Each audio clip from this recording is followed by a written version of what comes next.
বড় পর্দায় নতুন এক ঝড়। আয়েশা খান আর FS9 এই জুটিকে নিয়ে এখন ঢালিউডে সবচেয়ে বেশি আলোচনা।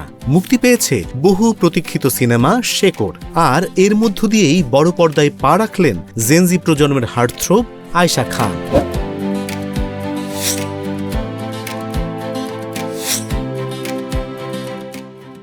নাটক আর OTT-তে ইতোমধ্যেই ঝড় তুলেছেন তিনি।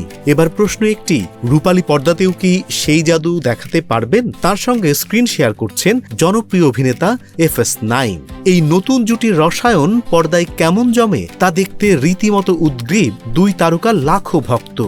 ভোগান্তি ভুলে চলে আসুন রিগালে, ওয়ারেন্টি সহ স্টাইলিশ কালেকশন নিয়ে রেডি রিগাল ফার্নিচার। তারা ছাড়াও এই সিনেমায় অভিনয় করছেন বরেণ্য অভিনেত্রী দিলারা জামান, সমু চৌধুরী, রৌনক রিপন, ফাতেমাতুজ জোহরা ইভা, শিশুশিল্পী মুনতাহা এমিলি সহ আরও অনেকে।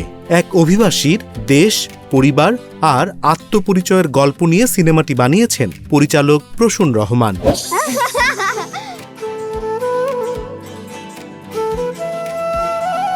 এবার চলুন সুরের জগতে। কোক স্টুডিও বাংলায় এসেছে চমকে দেয়া নতুন গান পাতার বাঁশরি। এই গানের হাত ধরেই বিশ্বখ্যাত এই মঞ্চে প্রথমবার হাজির হলেন তরুণ শিল্পী ঈশান মজুমদার, সঙ্গী গায়িকা সুনিধি নায়েক। দুজনের কণ্ঠ আর দুর্দান্ত ফিউশন গানটির মুক্তির পরপরই ঝড় তুলেছে সোশ্যাল মিডিয়ায়। শ্রোতারা বলছেন এ যেন হৃদয়ে দোলা দেয়া এক অভিজ্ঞতা।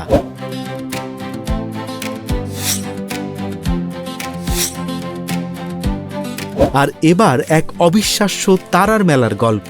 30শে জুলাই ছিল কিংবদন্তি অভিনেত্রী ববিতার জন্মদিন, আর এই বিশেষ দিনে একই ফ্রেমে ধরা পড়লেন সুরের রানী রুনা লায়লা, ঢালিউড কিং শাকিব খান সহ তারকার এক বিশাল বহর। এই মুহূর্তটি এখন সোশ্যাল মিডিয়ায় ভাইরাল, নেট দুনিয়া রীতিমতো মাতোয়ারা।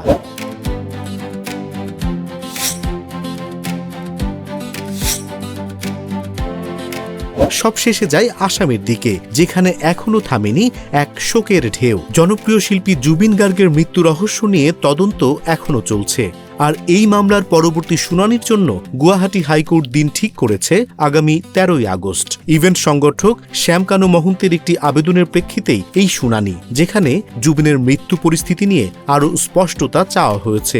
জুবিনের চলে যাওয়ার পর থেকেই গোটা আসামের চোখ এই মামলার দিকে।